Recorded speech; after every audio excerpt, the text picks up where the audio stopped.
ఖమ్మం జిల్లా Sathupalli JVR degree కళాశాల ఆవరణలో ఆశా స్వచ్ఛంద సేవా సంస్థ మరియు తెలంగాణ ప్రభుత్వం ఆధ్వర్యంలో వన మహోత్సవ కార్యక్రమాన్ని ఘనంగా నిర్వహించారు.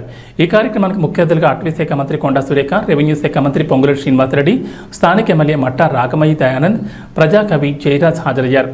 పాఠశాల విద్యార్థులతో కలిసి మంత్రులు మొక్కలు నాటారు. మంత్రి కొండా సురేఖ మాట్లాడుతూ రాబోయే రోజుల్లో పెద్ద ఎత్తున వృక్షాలు పెంచి కాలుష్య నివారణకు తోడుగా ఉండాలని కోరుకున్నారు.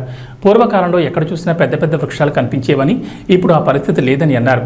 రాష్ట్ర వ్యాప్తంగా టార్గెట్ పెట్టుకుని మొక్కలు పెంచేలా లక్ష్యం పెట్టుకున్నామని, ప్రజలను భాగస్వామ్యం చేస్తూ మొక్కలు నాటేలా అధికారులు చర్యలు చేపట్టాలని సూచనలు చేశారు. అనంతరం రెవెన్యూ శాఖ మంత్రి పొంగులేటి శ్రీనివాసరెడ్డి మాట్లాడుతూ పచ్చదనంలోని గొప్పతనం మరెక్కడా లభించదని, పెద్దోళ్లు 100 ఏళ్లు బ్రతికారు అంటే పెద్ద పెద్ద చెట్లు, ఆహ్లాదకర వాతావరణం ఒక కారణమన్నారు. ఒక్కో వ్యక్తి 5 నుండి 10 మొక్కలు పెంచాలని కోరుకున్నారు. విద్య, వైద్యం అన్ని రంగాల్లో ముఖ్యమంత్రి రేవంత్ రెడ్డి నాయకత్వంలో కాంగ్రెస్ ప్రభుత్వం సమతుల్యంగా పనిచేస్తుందన్నారు. వన మహోత్సవ కార్యక్రమంలో భాగంగా పట్టణంలో పాఠశాల విద్యార్థులతో కలిసి భారీ ర్యాలీ నిర్వహించారు. అడవుల గురించి, పచ్చదనాన్ని గురించి, పరిశుభ్రత గురించి చాలా వివరంగా మనిషి మనుగడ కలగాలి, ఉండాలి అంటే ఈ పచ్చదనానికి ఉన్న ప్రాధాన్యత ఎంత, ఈ చెట్లను పెంచడం వల్ల వచ్చే లాభం ఏంటి, మనం ఆరోగ్యంగా వెనక పెద్దవాళ్ళు 100 ఏళ్లు బ్రతికారు అంటే దానికి కారణం ఈ చెట్లే అనేది ఇంతకు ముందు పెద్దలు చాలా స్పష్టంగా వివరించారు. ఇది నిజం కూడా. ఇందాక కవి గారు, జయరాజ్ గారు చెప్పినట్లు చాలా అద్భుతంగా ఈ వృక్షం యొక్క ప్రాధాన్యత, ఈ చెట్టు యొక్క ప్రాధాన్యత మొక్కైన దగ్గర నుంచి నిత్యము మనిషి లేచిన ఉదయం దగ్గర నుంచి రాత్రి పడుకునే వరకు, చివరికి మనము చనిపోయిన తర్వాత కూడా ఈ వృక్షం యొక్క ఈ కట్టెలతో ఆ ప్రాధాన్యత, ఈ మనిషికి ఉన్న అవసరాన్ని చాలా స్పష్టంగా ఒక కవిత రూపంలో జయరాజ్ గారు వివరించారు. నిజం కూడా అది. ఒక్క నిమిషం మీరు ఈ పచ్చదనం యొక్క గొప్పతనం, మనం ఎన్ని టెన్షన్లో ఉన్నా, ఎన్ని ఇబ్బందుల్లో ఉన్నా, ఒక పచ్చగా ఉన్న చెట్ల మధ్యలోకి మనం పోతే మనకి తెలియకుండానే మనలో ఒక ప్రశాంతత, మనం ఆలోచించుకునే జ్ఞానాన్ని ఆ పచ్చదనం మనకి ఇస్తుంది. చెట్లే కదా, ఏముంది అని అనుకుంటే కాదు. చెట్టును పెంచడం చాలా కష్టం, చెట్టును నరకడం చాలా ఈజీ. పెంచాలంటే చాలా శ్రమించాలి, చెమటను కార్చాలి. నరకాలి అంటే ఒక్క నిమిషం చాలు. మనిషి బ్రతకాలి అంటే మనం ఎన్ని కార్యక్రమాలు చేస్తే, ఎంత మంచి చేస్తే, ఎంత ఆరోగ్యంగా ఉంటే ఆనాడు మన పెద్దవాళ్ళు 100 ఏళ్లు బతికారో, కనీసం ఈనాడు మనం 80 ఏళ్లు బతకాలని తాపత్రయపడుతున్నామో, ఆ పచ్చడి చెట్లు పెంచితే తప్ప అది సాధ్యం కాదు అని అవేర్నెస్ కోసం చిన్నపిల్లల దగ్గర నుంచి పీజీ చదివే వరకు స్టూడెంట్లను ఈ రోజు డాక్టర్ గారు ఆహ్వానించి వారిలో అవేర్నెస్ పెంచడం కోసం ప్రముఖులందరికీ కూడా తెలుసు ఈ చెట్ల యొక్క ప్రాధాన్యత. అది వారి మనసులోనే ఉంచుకోకుండా మీరు ఇంకొక 10 మందికి చెప్పి, వారొక 10 మందికి చెప్పి, ఒకే మనిషి ఒక 100 మొక్కలు పెంచక్కర్లే.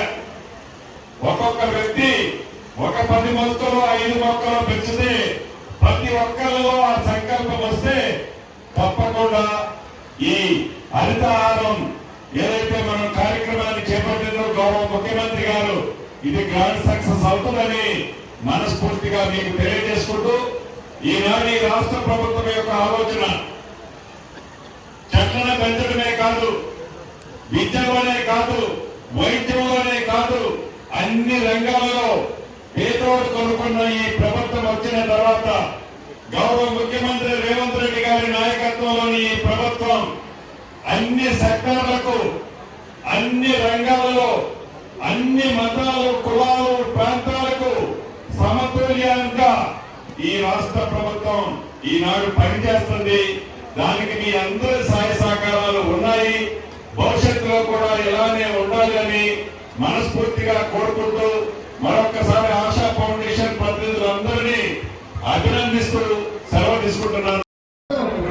సత్తుపల్లి నియోజకవర్గంలో వజ్రోత్సవ వన మహోత్సవ కార్యక్రమానికి నన్ను ఆహ్వానించి ఆ కార్యక్రమానికి అధ్యక్షత వహించి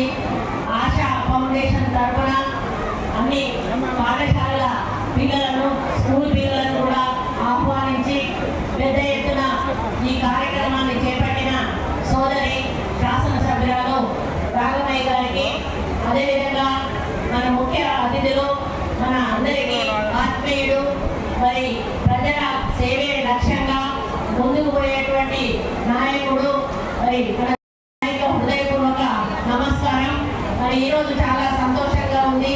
ఎందుకంటే మన వరంగల్లో మన ముఖ్యమంత్రి గారు వచ్చినప్పుడు అక్కడే వన మహోత్సవ కార్యక్రమం యొక్క ఎంబ్లంను ఓపెన్ చేయడమే కాకుండా అక్కడ ఈరోజు మొక్కలను మనం పెద్ద పెద్ద వృక్షాలను ఈరోజు తీసేస్తా ఉన్నాం, కానీ మళ్ళా అంత సమాంతరంగా పెరిగేటువంటి వృక్షాలను పెంచడం అంటే అది మామూలు విషయం కాదు. కొన్ని సంవత్సరాల సమయం తీసుకుంటే కానీ అంత పెద్ద చూసి ఆ గుర్రం ఆపి కిందికి దిగి ఆయన దగ్గర పోయి తాత నువ్వు ఇంత ముసలోడివి, నువ్వు ఇవాళ రేపు చచ్చిపోయేటట్టున్నావు, మరి నీకు ఎంత ఆశతోటి మొక్కలు పెడుతున్నావు, నీ మొక్కలు పండించే పంట నువ్వు పన్నులు తీరే వయస్సుగా పెరుగుతుంటావు అని చెప్పి అడిగితే ఆయన ఒకటే మాట్లాడాడు, అయ్యే ఇది నా కోసం కాదు, మన భవిష్యత్తు తరాల కోసం నాటుతా ఉన్నా, మేము బాధపడ్డాము, మేము కష్టపడ్డాము, మన ముందు తరం వాళ్ళు కష్టపడకూడదు అంటే ఇటువంటి మొక్కలు పెంచాల్సిన అవసరం ఉంది అన్నప్పుడు